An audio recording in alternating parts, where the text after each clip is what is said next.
சன்லேண்ட்ல சமைச்சா சக்தி தானா வரும்.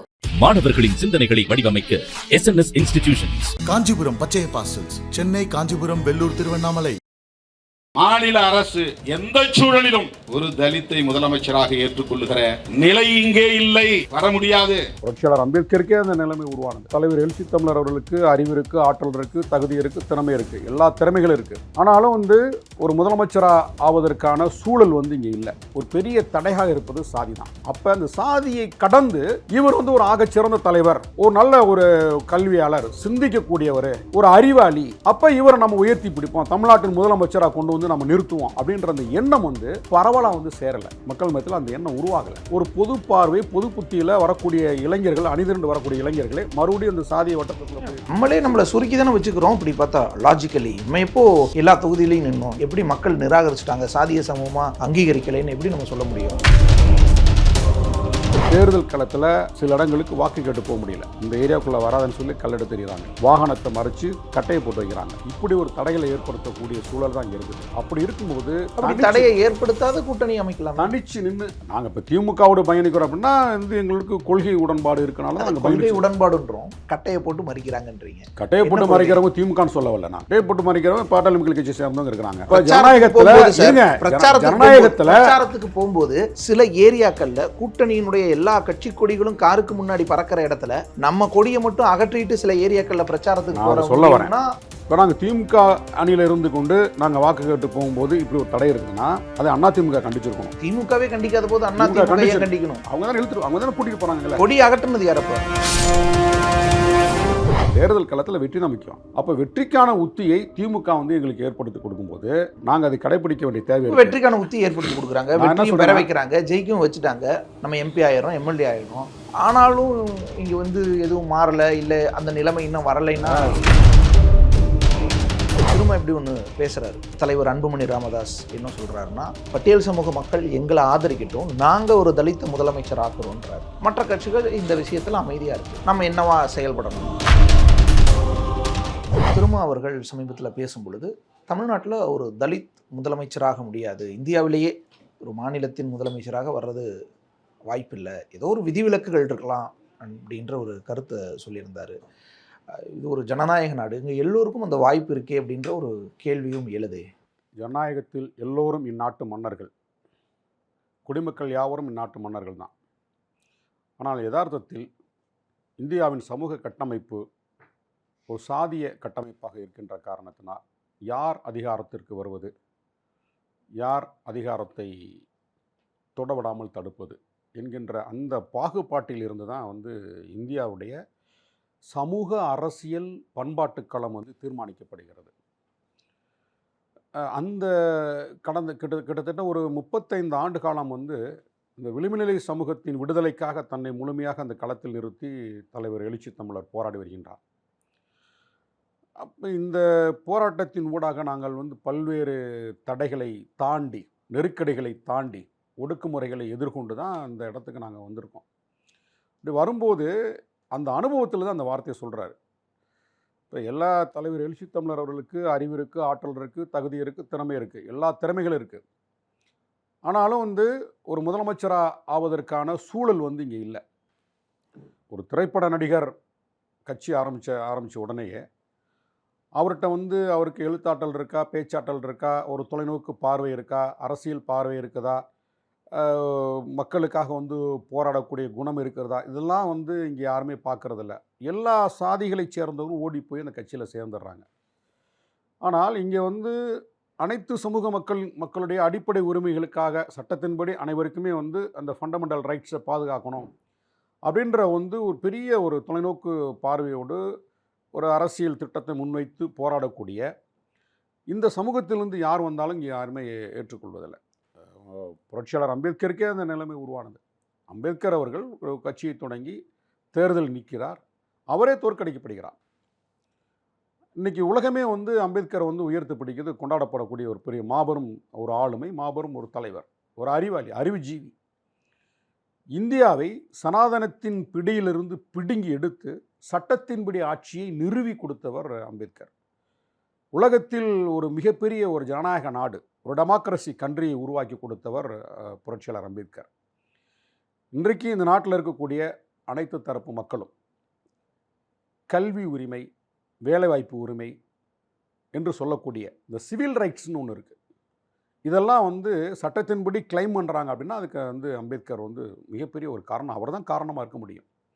அப்படிப்பட்ட தலைவரையே வந்து சாதி பார்த்து தோற்கடித்த சமூகம் தான் இந்த இந்திய சமூகம். இங்கே தமிழ்நாட்டை எடுத்துக்கிட்டிங்கன்னா தலைவர் எழுச்சி தமிழர்கள் கடந்த 35 ஆண்டு காலம் அவருடைய பயணத்தை எடுத்துக்கங்க.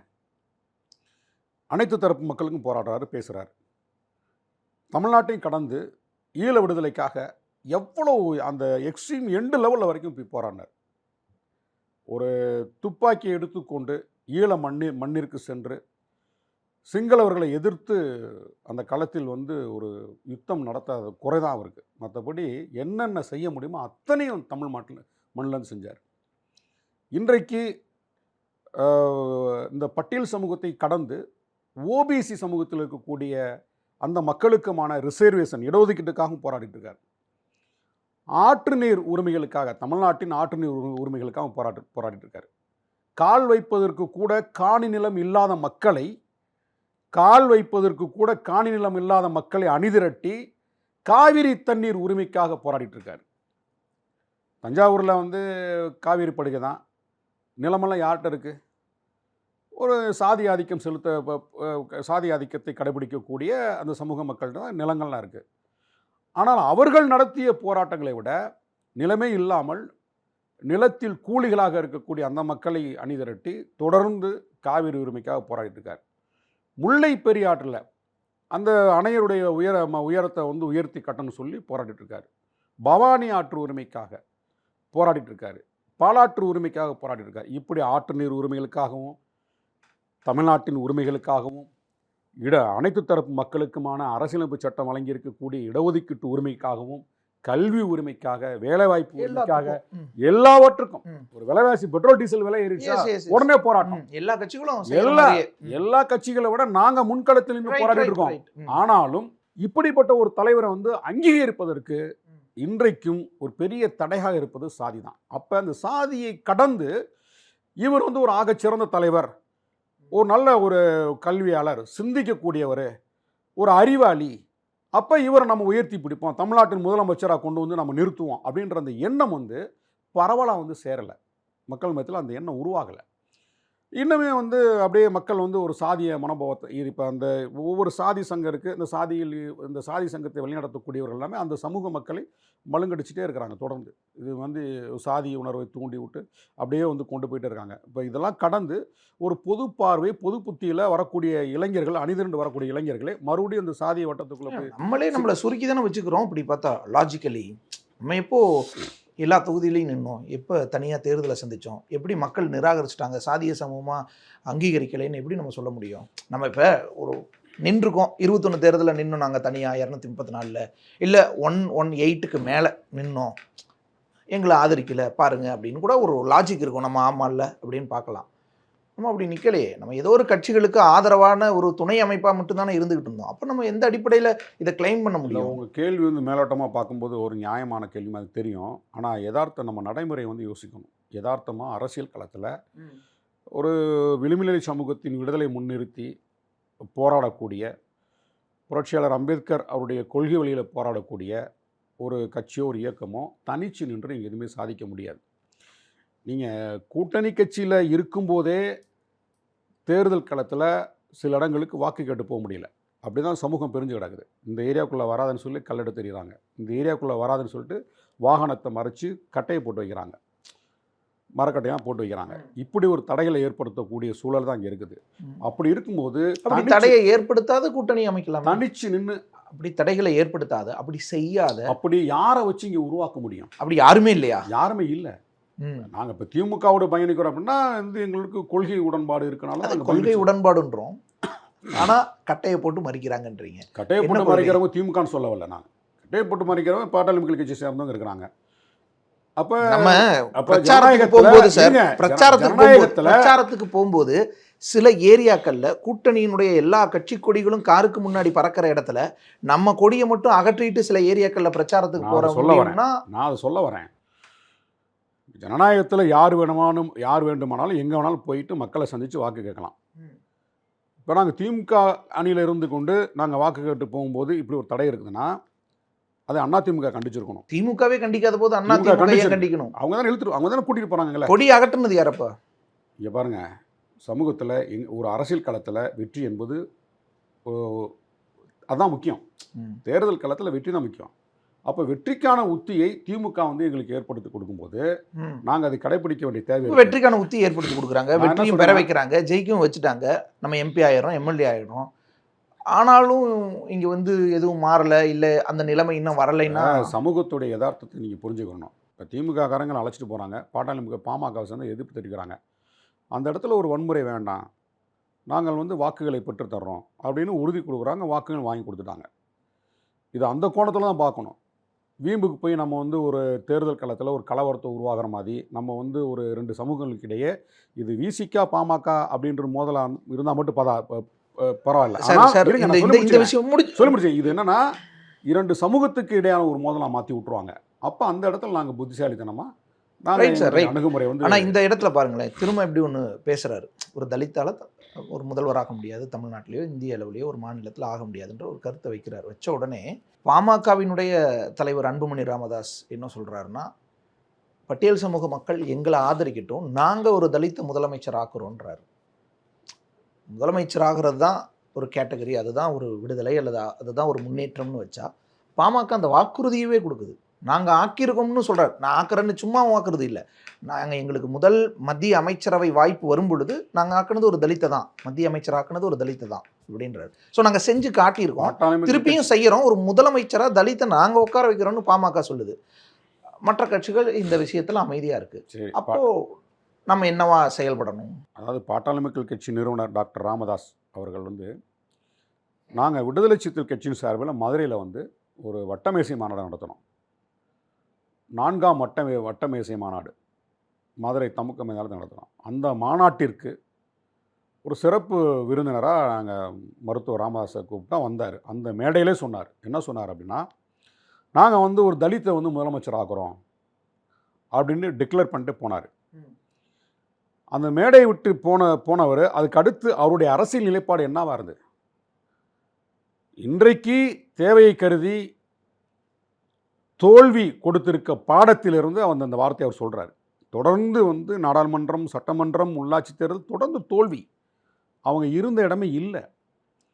அவர்கள் எந்த மக்களை சார்ந்திருந்தாங்களோ அந்த மக்களே அவங்கள வந்து அப்புறப்படுத்திட்டாங்க. அதில் இருந்து இந்த கருத்தை சொல்கிறதா நம்ம பார்க்கணும். அவர் கடந்த தேர்தலெலாம் அவர் யாரை முன்னிறுத்தினார்? என்னுடைய மகன் வந்து அன்புமணிக்கு வந்து முதலமைச்சர் வாய்ப்பு கொடுங்க அப்படி தான் வந்து அவர் பேசினார். 2001 அந்த காலகட்டம் நினைக்கிறேன். அவரே இப்போ சொல்கிறாரு, எங்களுக்கு வாய்ப்பு கொடுங்க. இவருக்கே வாய்ப்பு கேட்குறாரு. யார்? ராமதாஸுக்கே வாய்ப்பு கேட்குறாரு.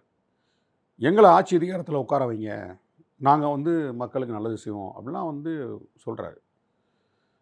நான் ஏன் அதை சொல்கிறேன் அப்படின்னா, இவர்களுக்கு இன்றைக்கு தோல்வியிலிருந்து ஒரு பாடத்தை கற்றுக்கொண்ட காரணத்தினால் சமூகத்திலிருந்து அவங்களுக்கு வந்து ஒரு பெரிய ஒரு அவப்பெயர் உருவாயிடுச்சு. என்றைக்கு வந்து வன்னியர் வாக்கு அந்நியருக்கு இல்லைன்னு சொல்லி தேர்தல் காலத்தில் நின்னாங்களோ அன்றைக்கி வந்து அவங்க சரிவு வந்து சந்திச்சிட்டாங்க. வன்னியர் வாக்கு அந்நியருக்கு இல்லை அப்படின்னாங்க. அப்போ வெறும் வன்னியர் வாக்குகளை மட்டுமே வச்சு அவங்களால இது அதிகாரத்தை பிடிக்க முடியாது. அப்போ அனைத்து தரப்பு வாக்கும் தேவை. ஆனால் அனைத்து தரப்பு வாக்கும் வந்து அவங்களுக்கு போகாத அளவுக்கு அவங்களே ஒரு தடை ஏற்படுத்திக்கிட்டாங்க. இப்போ அதிலிருந்து மீண்டு வருவதற்கு இப்படி ஒரு முழக்கத்தை வைக்கிறார். இப்போ தலைவர் எழுச்சி தமிழர் அவர்கள் வந்து ஒரு தலித்து வந்து முதலமைச்சர் ஆக முடியாது அப்படின்ற கருத்தை ஏன் சொல்கிறார் அப்படின்னா, மாயாவதி வந்து தப்பி தவிர வந்துட்டாங்க. அது கன்ஷிராம் வந்து உத்தரப்பிரதேசில் ஒரு ஸ்ட்ராட்டஜி எடுத்தார். என்ன எடுத்தார் அப்படின்னா, அங்கே வந்து ஃபார்வர்டு கேஸ்டுடைய பாப்புலேஷன் வந்து உத்தரப்பிரதேசில் அதிகம். அவங்க என்ன பண்ணுறாங்க அப்படின்னா, பேக்வேர்டு கிளாஸ்க்கே அங்கே பெரிய பிரச்சனை இருக்குது. ஊபியை பொறுத்தளவுக்கு பிற்படுத்தப்பட்ட மக்களுக்கு அங்கே இருக்கக்கூடிய ஃபார்வர்டு கேஸ்ட் முன்னேறிய சாதிகளுக்கு ஒரு பெரிய முரண்பாடு இருக்குது. தமிழ்நாட்டில் பார்ப்பனர்களுடைய எண்ணிக்கை குறைவு பிற மாநிலங்களில். ஆனால் உத்தரப்பிரதேசில் அவங்களுடைய பாப்புலேஷன் எண்ணிக்கை வந்து அதிகம். அங்கே பார்த்தீங்கன்னா அரசு துறையில் ஒரு பெரிய ஒரு அதிகாரியிலேருந்து கடைநிலை ஓஏ வரைக்கும் பார்ப்பனர்கள் இருப்பாங்க. ஒரு கான்ஸ்டபிள் பார்ப்பனராக இருப்பார் உத்தரப்பிரதேசில். தமிழ்நாட்டில் அப்படி இருக்க முடியாது, பிற ஸ்டேட்டில் பார்க்க முடியாது. ஆனால் ஊபியில் மட்டும்தான் ஜட்ஜாவும் வந்து ஒரு பார்ப்பனர் இருப்பார். அங்கே இருக்க அந்த டவாலியா அவரும் வந்து ஒரு பார்ப்பனராக இருப்பார். ஒரு காவல் நிலையத்தில் ஒரு அசிஸ்டன்ட் கமிஷனர் ஒரு பார்ப்பனராக இருப்பார். ஒரு சாதாரண கான்ஸ்டபிள் பாப்புலேஷன் அதிகம். ஓகே, புரிஞ்சுக்க சொல்கிறேங்க. ம். இப்போ இந்த இடத்துல பேக்வேர்டு கிளாஸ்க்கான அந்த வாய்ப்பு அவங்களுக்கு கிடைக்கல. அங்கே பார்த்தீங்கன்னா பிற்படுத்தப்பட்ட மக்கள் வந்து உத்தரப்பிரதேசில் ஒரு நிலச்சுவாழ்ந்தாராக இருப்பாங்க, விவசாயம் பார்ப்பாங்க, அப்படி இல்லைன்னா வியாபாரம் பண்ணுவாங்க. விவசாயம் ப்ளஸ் வியாபாரம், இப்படி தான் அவங்க போயிட்டுருக்காங்க. அப்போ அரசு துறை நிறுவனங்களில் அதிகாரம் என்பது அங்கே மறுக்கப்பட்டது அவர்களுக்கும். அதிலிருந்து அவங்களுக்கு வந்து ஒரு தேவை ஏற்பட்டுச்சு. அப்படி தான் கன்சிராம் வந்து களத்தில் இறங்கி எஸ்சிபிசி ஒற்றுமைக்காக, பொலிட்டிக்கல் பவருக்காக ஒரு கன்சல்டேஷனை உருவாக்குனார். அந்த ஃபார்முலா வந்து அன்றைக்கு சக்ஸஸ் ஆச்சு. அது மாயாவதி வந்து முதலமைச்சராருக்கு வாய்ப்பு இருக்குது. அதில் கூட எப்படின்னா பாரதிய ஜனதா விரிச்ச வலையில் போனாங்க. நாங்கள் வந்து கூட்டணி அமைச்சாங்க, நாங்கள் ஒரு 6 மாதம் முதலமைச்சராக இருங்க, நீங்கள் இருங்க, நாங்கள் இருங்க, மாறி மாறி கொண்டுங்க. இன்றைக்கு பிஜேபியோட கைகோர்த்த காரணத்தினால் அவங்க அந்த தோளில் கையை போட்டு காலி பண்ணிட்டாங்க. இன்றைக்கி இப்போ பிஎஸ்பி இருக்கிற இடமே தெரியாமல் காலி பண்ணிட்டாங்க. அது ஏதோ ஒரு விதிவிலக்காக வந்துச்சு. ஓகே, இது இந்தியாவில் காங்கிரஸ் கட்சியின் சார்பாக தாமோதர சஞ்சீவையான்னு ஒருத்தர் ஆந்திராவில் வந்து முதல்ல ஒரு தலித் வந்து முதலமைச்சராக வந்தார். அது எப்போனா 1960 62 11ஆம் தேதி ஜனவரி 1960 1962 12 மார்ச் வரைக்கும் இருந்தார். 2 வருஷம் தான் இருக்க முடிஞ்சுது. அது கூட ஒரு தேசிய கட்சி, காங்கிரஸ் கட்சியிலேருந்து அவங்க டிக்ளேர் பண்ணுறாங்க, இவர் மாநில தலைவர், இவர் தேர்ந்தெடுங்க, இவருக்கு வந்து முதலமைச்சர் வாய்ப்பு கொடுங்கன்னு அவங்க அறிவிக்கிறாங்க. ஆனால் தலைவர் எழுச்சித்தமிழருடைய பார்வை என்னவா இருக்கு அப்படின்னா, ஒரு விளிம்புநிலை சமூகத்திற்கான விடுதலை முன்னிறுத்தி தனியாக ஒரு கட்சியை தொடங்கி அந்த கட்சியின் சார்பில் ஒருத்தர் வந்து முதலமைச்சராக முடியுமா? அதற்கு இந்த நாட்டில் இருக்கக்கூடிய பிற கட்சிகளும் பிற சமூகமும் வந்து ஒரு அங்கீகாரத்தை கொடுப்பார்களா என்கின்ற எதிர்பார்ப்பிலிருந்து தான் அந்த ஒரு விரக்தியை வந்து முன் வச்சிருக்கிறாரு. இன்னொன்று சார், இப்போ உள்ளுக்குள்ளேயே பட்டியல் சமூகம் அல்லது விளிம்புநிலை சமூகம் நம்ம வச்சோம்னா, அங்கேயே உள்ளொதுக்கீடு பிரச்சனையில் இன்னைக்கு எதிர்ப்புகளும் மற்ற விமர்சனங்களும் வர தொடங்கியிருக்கு. அதுக்குள்ளேயே எங்களை ஒடுக்க பார்க்குறாங்க, அல்லது வேணும்னே வந்து இந்த ஒரு சூழ்ச்சியை வந்து கையாளுறாங்க, மறைமுகமாக எதிர்க்கிறாங்கன்ற புகார்கள்லாம் வருதில்லை, விமர்சனங்கள்லாம் வருதில்லை. அப்போ எப்படி பட்டியல் சமூகத்துக்குள்ளேயே ஒற்றுமை இல்லைங்கும் போது பிற சமூகமெல்லாம் எங்கேருந்து ஆதரிக்கிறதுன்ற ஒரு கேள்வி வருதில்லை? இது சமூகத்துடைய யதார்த்தங்க. நான் என்ன சொல்கிறேன்னா, பிற்படுத்தப்பட்ட மக்களில் இருக்க ஒரு நூற்றுக்கணக்கான சாதிய சமூகங்கள் இருக்கு, எல்லாம் ஒன்றா இருக்காங்களா? கவுண்டர், செட்டியார், முதலியார், வன்னியர் எல்லாம் ஒன்றா இருக்கிறாங்களா? பெண் கொடுத்து ஒன்னா இருக்கணும்னு கேட்கறவங்களும் ஒன்னா இல்லைன்னா பெண் எடுத்துக்கிறாங்களா? ஒன்னா திருமண உறவு இருக்கா? இல்ல சார், இல்ல. சமூகமே அப்படிதான் இருக்கு. சமூகமே அப்படிதான் இருக்கு. ஒன்னா இருக்கணும்னு நம்ம கேட்கிறோம், ஒன்னா இருக்கோமான்னு பார்க்கணும்ல. தாங்க சொல்றேன். ஒரு கோனாரோ ஒரு வன்னியரோ பெண் கொடுத்து பெண் எடுப்பதில்லை. ஒரு கவுண்டரோ நாயுடோ செட்டியாரோ பெண் கொடுத்து சாதிய சமூகம் இது, அது ஒழிக்கணும்னு நம்ம வரோம். பிற்படுத்தப்பட்ட மக்கள்ல இருக்கக்கூடிய அந்த சாதிய சமூகம் தனித்தனி சாதியாக தான் இயங்குது. அது மாதிரி தான் இந்த பட்டியல் சமூகத்தில் இருக்கக்கூடிய சாதிகளும் தனித்தனியாக தான் இயங்கிட்டு இருக்கு, இல்லைன்னு சொல்லலை. ஆனால் இந்த சாதி ஆதிக்கத்திற்கு எதிராக போராடணும், ஒரு சமத்துவத்தை உருவாக்கணும், அரசியலமைப்பு கொடுக்கக்கூடிய அந்த ஃபண்டமெண்டல் ரைட்ஸ், அடிப்படை உரிமைகளை வந்து பாதுகாக்கணும் அப்படின்னு ஒரு கூட்டு முயற்சி தேவைப்படுது. அதுதான் இந்த பட்டியல் சமூகத்தில் இருக்கக்கூடிய எல்லா சமூகங்களும் ஒன்று சேர்ந்து கடந்த காலங்களில் போராடி இருக்கின்றோம். அதெல்லாம் மாற்று கருத்து இல்லை. இதில் தலைவர் எழுச்சித்தமிழர் அவர்களையும் விடுதலை சிறுத்தைகள் நிலைப்பாட்டையும் புரிந்து கொள்ளாதவர்கள் நன்றி கெட்டவர்கள். இன்றைக்கு ஒரு சிலர் வந்து இவங்க வந்து மறைமுகமாக எதிர்க்கிறாங்கன்றது வந்து ஒரு அவதூறு, நன்றி கெட்டத்தனம். 2008 அன்றைக்கு முதலமைச்சராக இருந்த தலைவர் கலைஞர் அவர்கள் இந்த அருந்ததிற்கு 3 விழுக்காடுகள் இடஒதுக்கீட்டை வந்து அறிவிப்பதற்கு முன்பே தலைவர் எழுச்சித்தமிழர் அழைச்சி பேசுகிறாரு. இந்த மாதிரி ஒரு கோரிக்கை வந்திருக்கு அந்த சமூகங்கள்கிட்ட, நீண்ட நாள் கோரிக்கை, அவங்களுக்கு நான் வந்து கொடுக்கலான் இருக்கேன், உங்கள் கருத்தை நான் சொன்ன உடனே எங்கள் கட்சியின் சார்பாக எங்கள் தலைவர் வந்து ஒத்துக்கிட்டார், கொடுங்க. ஏனென்றால் சமூகத்தில் மிகவும் கடைநிலையில் இருக்கக்கூடியவர்கள் அருந்ததியர்கள். அவங்கள எம்பவர் பண்ணுறது, கல்வி வேலைவாய்ப்பில் முன்னேற்றுவதில் எல்லோருக்குமே அக்கறை வேணும். அதில் விடுதலை சிறுத்தைகளுக்கு மட்டும் இல்லை, தலைவர் எழுச்சித்தமிழர்கள் மட்டும் இல்லை, இந்த சமூகத்தில் எஸ்சி, பிசி, ஓபிசி யாராக இருக்காங்க அத்தனை பேருக்குமே சமூகத்தால் புறக்கணிக்கப்பட்டு மிகவும் கடைநிலையில் இருக்கக்கூடிய சமூகம் தான் அருந்ததியர் சமூகம். அப்போ அவர்களுக்கான இடஒதுக்கீட்டை வந்து பாதுகாப்பதிலும் அவங்களுக்கு முன்னுரிமை கொடுக்க எந்த தவறுமே இல்லை. கடைசி மனிதனுக்கும் ஜனநாயகம், எளிய மக்களுக்கும் அதிகாரம் என்கின்ற விடுதலை சிறுத்தைகள் முழக்கமே அவர்களுக்காக போடப்பட்டதான். கடைசி மனிதனுக்கும் ஜனநாயகம், எளிய மக்களுக்கும் அதிகாரம், இதில் மாற்று கருத்தே இல்லை. எங்கள் தலைவர் எழுச்சித்தமிழர் அன்றைக்கு மாறுபட்ட கருத்தோடு கலைஞர்கிட்ட சொல்லியிருந்தாருன்னா இந்த 3 விழுக்காடு அவங்களுக்கு கிடச்சிருக்காது. 3 விழுக்காடு இடஒதுக்கீடு அவர்களுக்கு நடைமுறைக்கு வந்ததுக்கு முதல் காரணம் தலைவர் எழுச்சி தமிழர் தான், விடுதலை சிறுத்தைகள் தான்.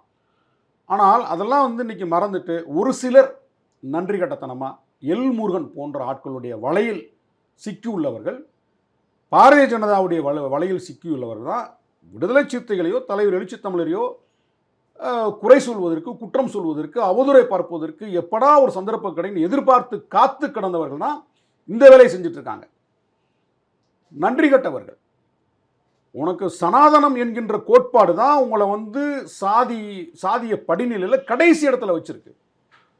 இன்றைக்கும் துப்புரவு பணியாளர்களாக இருக்கக்கூடிய மெஜாரிட்டி பெரும்பான்மை மக்கள் அந்த சமூகத்தை சேர்ந்தவர்களாம்.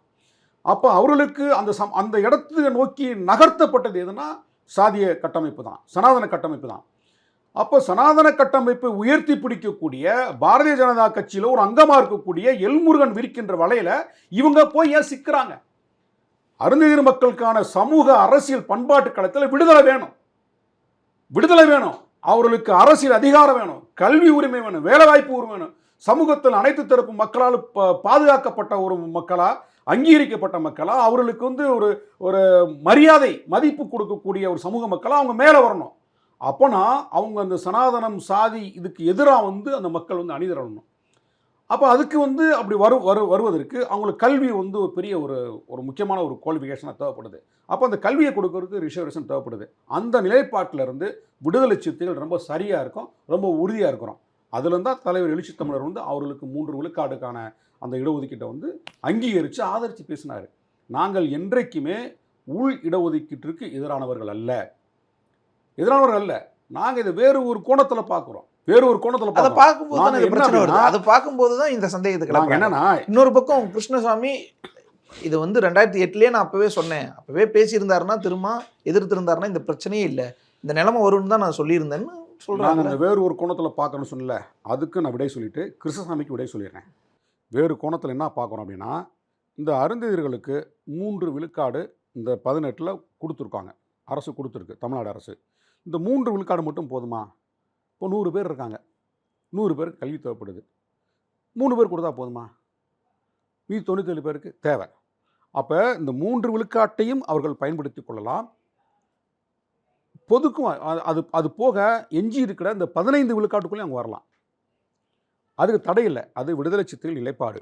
நீ 3 விழுக்காடு பயன்படுத்திக்க, அதில் அருந்ததியர் தவிர யாரும் உள்ளே நுழைய முடியாது. அந்த 3 விழுக்காட்டையும் பயன்படுத்திய பிறகு இந்த ரோஸ்டர்லையும் அவங்க வரலாம். இந்த 15 விழுக்காடு இருக்கு இல்லையா, 18ல் 3 போச்சுன்னா 15, இந்த 15லையும் அவங்க பயன்படுத்திக்கலாம். அதுதான் விடுதலை சிறுத்தைகள் நிலைப்பாடு. ஆனால் பிற மாநிலங்களில் உனக்கு 3னா 3, அந்த 3 தாண்டி வராத, உனக்கு 10னா 10 அதை தாண்டி வராத, உனக்கு 6னா 6 அதை தாண்டி வராத, அப்படி பிரிச்சிடுறாங்க. இருக்கிற 18ஐயோ அப்படியே பிரிச்சிடுறாங்க. நீ அதுக்குள்ளே அடைஞ்சிக்க. நீ அதில் 1000 பேர் கூட படிக்கிற காத்து கிடப்பான். அப்போ நீ 5னா 5க்குள்ளேயே படி, மீது இருக்கிற ஆட்கள்லாம் சும்மா கூலி வேலைக்கு போ, அப்படி தான் ஆக்கப்படுவார்கள். ஏன்னா அந்த ஃபிக்ஸடு அவங்களுக்கு ஃபிக்ஸ் பண்ணாங்கன்னா அதை தாண்டி அவங்க வர முடியாது.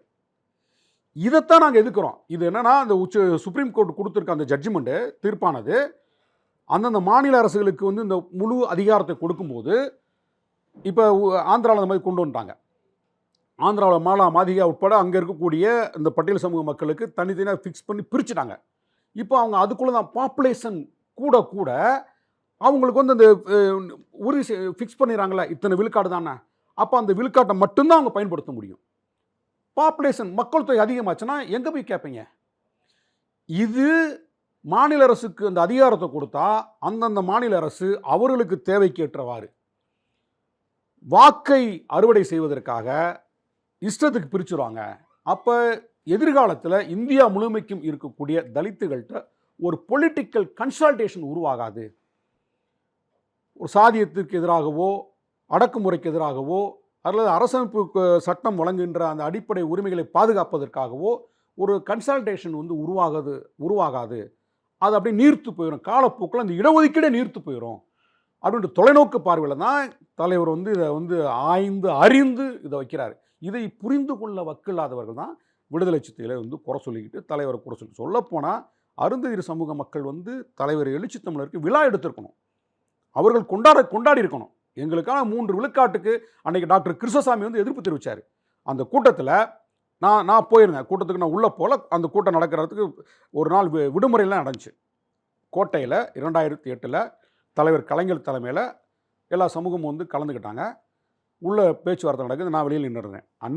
இன்றைக்கு பாட்டாளி மக்கள் கட்சியில் இருக்கக்கூடிய பொதுச் செயலாளராக இருக்கக்கூடிய வடிவேல் ராவணன் வெளியில் நிற்கிறாரு. அவருக்கு எனக்கு வாக்குவாதம் நடக்குது. என்னங்க நீங்கள் வந்து உங்கள் தலைவர்லாம் அருந்ததியர் இடஒதுக்கீட்டை வந்து ஆதரிக்கிறீங்க அப்படின்னு எனக்கு நேர்கடாக அவர் வந்து அன்னைக்கு வந்து இதில் இருந்தார், புதிய தமிழில் இருந்தார், கிருஷ்ணசாமி கூட இருந்தார். நாங்கள் வந்து அருந்ததியர் உள்ள இடஒதுக்கீட்டை நாங்கள் எதிர்க்கிறோன்னாரு. நான் எதிர்க்கக்கூடாது அப்படின்றேன். வெளியில் கோட்டையில் எங்களுக்கு வாக்குவாதம், சண்டை, ரொம்ப வார்த்தையெல்லாம் முத்துது. வியனரசுன்னு ஒருத்தர் இருந்தார். அவரும் இவரும் சேர்ந்து என்கிட்ட வாக்குவாதம் பண்ணுறாங்க. நான் எதிர்த்து பேசிகிட்டு இருக்கேன். அன்றைக்கே நாங்கள் ஆதரித்து பேசி அதை நடைமுறைக்கு கொண்டு வந்தவர்கள்.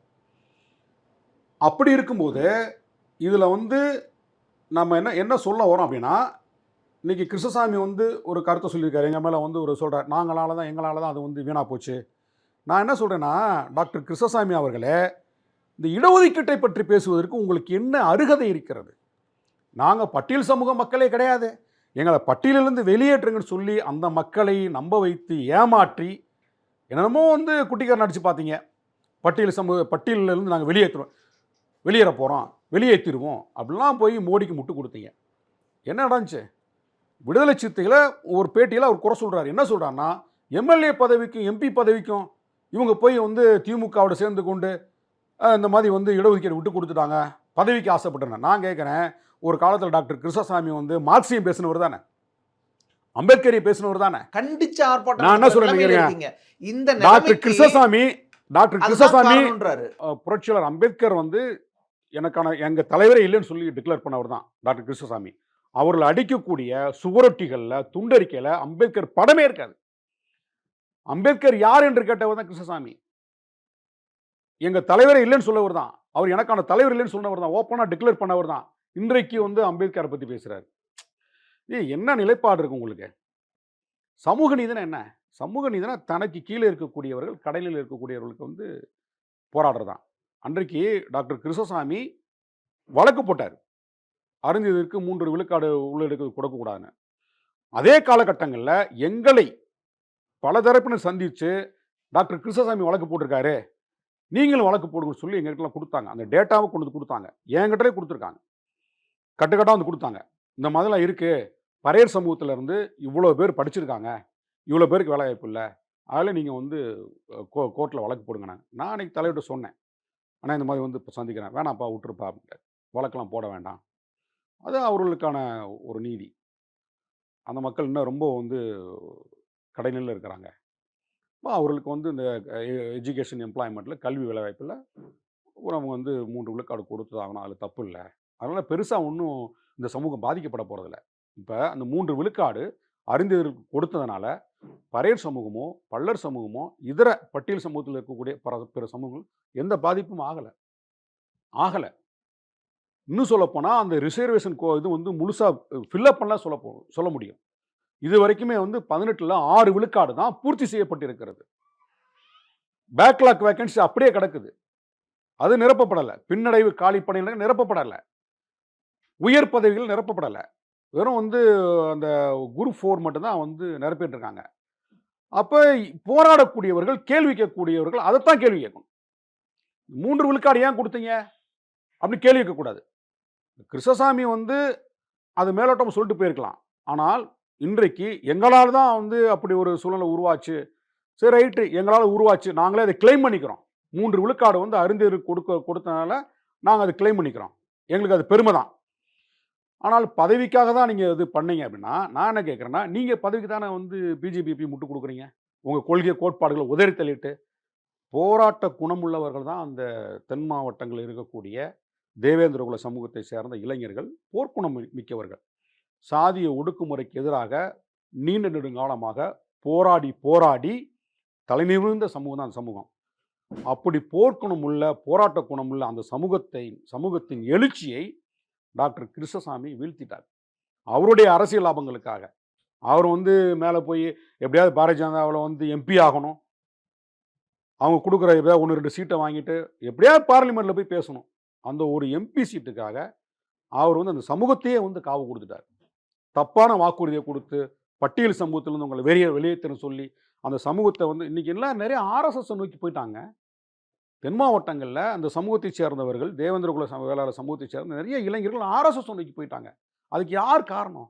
இதே டாக்டர் கிருஷ்ணசாமியும் அவங்க மகனும் போய் நாக்பூரில் ஆர்எஸ்எஸ் கேம்பில் போய் அட்டன் பண்ணிட்டு வந்து அதை உயர்வாக பேசலை. அப்போ ரிசர்வேஷனை பற்றி பேசுறதுக்கு உங்களுக்கு என்ன அருகதை இருக்குது? உங்கள் நிலைப்பாட்டை, உங்கள் கட்சி நிலைப்பாட்டை நீங்கள் சொல்லுங்கள். நாங்கள் வந்து உள்ளு ஒதுக்கீடு இருக்கிறோம் சொல்லிட்டு போங்க. 18 விழுக்காடு வந்து பொதுவாக இருக்கணும்னு சொல்லிட்டு போங்க. ஆனால் விடுதலை சிறுத்தைகளையோ, தலைவர் எழுச்சி தமிழர் அவர்களையோ, எங்கள் பொதுச் செயலாளர் ரவிக்குமார் அவர்களையோ சிறுமைப்படுத்தி, ஒருமைப்படுத்தி நீங்கள் குற்றம் சொல்றதுக்கு அவருக்கு எந்த விதமான தார்மீக கடமை இல்லை என்பதை டாக்டர் கிருஷ்ணசாமி அவர்கள் நான் இதன் மூலமாக தெரிவிச்சுக்கிறேன். விசிகா எங்களுடைய பயணம் தொலைநோக்கு பார்வையானது. இங்கே வந்து சமூக நீதி அனைத்து தரப்பு மக்களுக்கும் சென்றடையணும். அரசியல் அதிகார உரிமை வந்து அனைத்து தரப்பு மக்களுக்கு போகணும். இன்னும் சொல்லப்போனால் நாங்கள் எங்களுடைய முதன்மையான கோரிக்கை என்னவா இருக்குன்னா, சாதி வாரி கணக்கெடுப்பு. சாதி வாரி கணக்கெடுப்பு எடுத்துட்டாங்கன்னா 100 விழுக்காடு இம்ப்ளிமெண்ட் பண்ணு. 100 விழுக்காடு கொண்டு வா. எந்தெந்த சமூகம் எவ்வளோ இருக்கானோ அந்த சமூகத்தின் அடிப்படையில் பிரிப்போம். 1994 நினைக்கிறேன், 1994 நினைக்கிறேன், உச்சநீதிமன்றம் அன்னைக்கு ஒரு ஒரு ஒரு பெரிய ஒரு முட்டுக்கட்டை போடுறாங்க. என்ன போடுறாங்கன்னா, 69 விழுக்காட்டை குறைத்து இந்தியா முழுமைக்கும் 50 விழுக்காடு தான் அப்படின்னு ஒரு இது கொண்டு வராங்க, ஒரு தீர்ப்பு. 1994 நினைக்கிறேன். அன்றைக்கே விடுதலை சிறுத்தைகள் விமான மறியல் போராட்டம் நடத்தி மறியல் கைதானோம். விமான மறியல் போராட்டம் நடத்தி ஏன் 50 பத்தாது 100 விழுக்காட்டையும் வந்து ரிசர்வேஷன் ஆக்கு, இடஒதுக்கீடு ஆக்கு. அன்றைக்கு வைத்த கோரிக்கை 100 விழுக்காடு இடஒதுக்கீடு கொண்டு வா. இந்த நாடு முழுவதும் ஒவ்வொரு சமூகத்தையும் கணக்கெடு, அந்தந்த சமூகத்துக்கு 100 விழுக்காடு பிரிச்சு கொடு. அன்றைக்கே நாங்கள் அந்த கோரிக்கை வச்சாங்க. 94 வச்சு அன்றையிலிருந்து இன்றைக்கு வரைக்கும் நாங்கள் போராடிட்டு இருக்கோம். இப்போ ரிசர்வேஷன் இந்த இதை நீங்கள் புரிஞ்சுக்கணும். எப்படின்னா, சென்ட்ரல் கவர்மெண்ட் இருக்கு. சென்ட்ரல் கவர்மெண்ட்ல ரிசர்வேஷன் பார்த்தீங்கன்னா எஸ்சிக்கு வந்து 15, சென்ட்ரல் கவர்மெண்ட்ல எஸ்சிக்கு 15, எஸ்டிக்கு 7.5, எஸ்டிக்கு 7.5, பிசி அதாவது ஓபிசி இந்தியா முழுமைக்கு இருக்கக்கூடிய ஓபிசிக்கு 27, ஆக மொத்தம் 49.5. இது central government reservation quota 49.5 SC ST ஓபிசிக்கு. மீதமுள்ள 50.5 விழுக்காடு இடஒதுக்கீட்டை யார் எடுத்துட்டு போறாங்க? இன்றைக்கு இடபிள்யூஎஸ் என்று சொல்லக்கூடிய அந்த சமூகத்திற்கு 10 விழுக்காடு கொடுத்துட்டீங்க. அந்த 10 விழுக்காடையும் அவங்க முழுசா எடுத்துட்டு போறாங்கல்ல. அது போக மீதமுள்ள 49.5 விழுக்காட்டை அவங்க தான் பயன்படுத்துறாங்க. அப்ப எண்ணிக்கையில மிக மிக குறைவாக இருக்கக்கூடிய முற்பட்ட சாதிகள், உயர் சாதிகள் என்று சொல்லக்கூடிய ஃபார்வர்ட் கம்யூனிட்டி சேர்ந்தவங்க ஒட்டுமொத்தத்துக்கு 50.5 விழுக்காடு இடஒதுக்கீட்டை பயன்படுத்திக்கிட்டு இருக்காங்க. மக்கள் தொகையில பெரும்பான்மையா இருக்கக்கூடிய எஸ்சி, ஓபிசி, எஸ்டி இந்த மக்கள், இந்த பெருந்திரள் மக்களுக்கு மொத்தத்துக்கு சென்ட்ரல் கவர்மெண்ட்ல வெறும் 49.5 தான். பெரும்பான்மை மக்களுக்கு 49.5, மக்கள் தொகையில மிக மிக சொற்பமாக இருக்கக்கூடியவர்களுக்கு 50.5. எவ்வளவு பெரிய அநீதி! இதை எதிர்த்துல போராடணும். இதுதானே கேள்வி கேட்கணும். இந்தியாவிலே தமிழ்நாட்டில் தான் 69 விழுக்காடு இருக்கு. மற்ற மாநிலங்கள் 50 தான் இருக்கு விழுக்காடு ரிசர்வேஷன் இருக்கு. இப்ப இங்க இந்த 18 விழுக்காட்டுல பூர்த்தி செய்யப்படாத இடங்களை பூர்த்தி செய்யுங்க, அதை ஃபில்அப் பண்ணுங்க, உயர் பதவியிலிருந்து கடைநிலை பதவி வரைக்கும் கொண்டு வாங்க. உச்சநீதிமன்றத்தில் வந்து பதவி உயர்வில் வந்து ரிசர்வேஷனை கடைப்பிடிக்கணும்னு சொல்லிட்டு ஒரு தீர்ப்பு இருக்கு. அந்த தீர்ப்பை பயன்படுத்துங்கன்னு சொல்லி அப்படிதான் வந்து இங்கே போராடணும். அதை விட்டுவிட்டு இடஒதுக்கீடு ஏன் அருந்ததியர் கொடுத்தேன்னு கேள்வி கேட்கக்கூடாது. உள்ளிட ஒதுக்கீட்டை அனுபவிப்பதற்கு அருந்ததியர் சமூக மக்களுக்கு முழு உரிமை இருக்குது. அதை விடுதலை சிறுத்தைகள் மறுக்கவே இல்லை. அதை நாங்கள் என்றைக்குமே ஆதரிக்கிறோம். தலைவர் எழுச்சி தமிழர் சொன்னது என்னன்னா, அந்தந்த சாதிக்கு ஃபிக்ஸ் பண்ணி தனியாக பிரித்து இந்த இந்தியா முழுமைக்குமான இருக்கக்கூடிய தலித்துகளோட ஒற்றுமையை சிதைக்காதீங்க, பிற்காலத்தில் அப்படி சிதைஞ்சு போகுன்றதான் அந்த தொலைநோக்கு பார்வையில் சொல்கிறாரு. ஏன் சொல்கிறார் அப்படின்னா, ஒரு தலித் சமூகத்தை சேர்ந்தவர் ஒரு பிரதமராக வரணும், இந்த கன்சல்டேஷன் இல்லைன்னா பிரதமராக வர முடியாது. முதலமைச்சருக்கு வாய்ப்பு இல்லை அப்படின்னு ஒரு எங்களோட பார்வையில் சொல்கிறாரு. ஆனால் பிரதமராகலாம்ல, ஏன் பிரதமராகக்கூடாது? பிரதமராகிறதுக்கு வாய்ப்பு இருக்கு. அப்படி ஒரு சூழல் வருமானால் இந்தியா முழுமைக்கு இன்றைக்கு இருக்கக்கூடிய ஒட்டுமொத்த மக்கள் தொகையில அந்த கன்சால்டேஷனுக்கு எதிரான ஒரு சதியா பாக்குறீங்க இந்த? ஆமாம், கன்சல்டேஷனுக்கு எதிரான சரியா பார்க்குறேன். இந்தியா முழுமைக்கும் இருக்கக்கூடிய ஒட்டுமொத்த தலித்துகள் வந்து ஒரு பொலிட்டிக்கல் பவராக வரணும், அவங்க எமர்ஜ் ஆகி வரணும். சும்மா ரிசர்வேஷன் மட்டுமே பிடிச்சி தொங்கிட்டு இருக்க முடியாது. அப்போ அரசியல் அதிகாரத்தை நோக்கி நகர்ந்தாதான் ஒரு மாற்றத்தை கொடுக்க முடியும். அப்போ அரசியல் அதிகாரத்தை நோக்கி நகர்வதற்கு ஒரு கன்சல்டேஷன், ஒரு ஒற்றுமை தேவைப்படுது. சமூக களத்தில், அரசியல் களத்தில், பண்பாட்டு களத்தில் ஒரு ஒற்றுமை தேவைப்படுது. அந்த ஒற்றுமையை வந்து இந்த உச்சநீதிமன்றம் வந்து உடைச்சிடக்கூடாது, அது சிதைச்சிடக்கூடாது. இந்த ஒற்றுமை என்பது அரசியல் அதிகாரத்தை நோக்கி நகரக்கூடிய ஒரு வாய்ப்பாக இருக்கணும். அப்போ தான் வந்து பொலிட்டிக்கல் பவர் தான் எல்லாத்தையும் தீர்மானிக்கும். புரட்சியாளர் அம்பேத்கர் தான் சொல்லியிருக்காரு, எல்லா சிக்கல்களுக்கும் திறவுகோல் வந்து அரசியல் அதிகாரம் சொல்லியிருக்காரு. அப்போ அரசியல் அதிகாரத்தை நோக்கி நகரணும் அப்படின்னா இந்த மக்கள்கிட்ட ஒரு ஒற்றுமை தேவைப்படுகிறது. அந்த ஒற்றுமை வந்து சிதையக்கூடாது என்கின்ற தொலைநோக்கு பார்வையில் தான் தலைவர் எழுச்சி தமிழர் அவர்கள் இந்த கோரிக்கை முன்வைக்கிறார். இதை புரிந்து கொள்ளாதவர்கள் தலைவரையும் இந்த கட்சியை வந்து சிறுமைப்படுத்தி ஒருமைப்படுத்தி ஒரு மாதிரி விமர்சனம் பண்ணுறாங்க. நாங்கள் அதெல்லாம் வந்து புறந்தளிட்டு எங்களுடைய பயணத்தில் நாங்கள் வந்து முன்னேறி போயிட்டு இருக்கிறோம். நன்றி சார், உங்களோட எனக்கும் நீங்கள் 12 வாரத்தில் நன்றி. சன்லேண்ட்ல சமைச்சா சக்தி தானா வரும். மாணவர்களின் தனித்திறமைகளை மேம்படுத்த SNS institutions. Kanchipuram Pachaiyappa silks, Chennai, Kanchipuram, Vellur, Tiruvannamalai.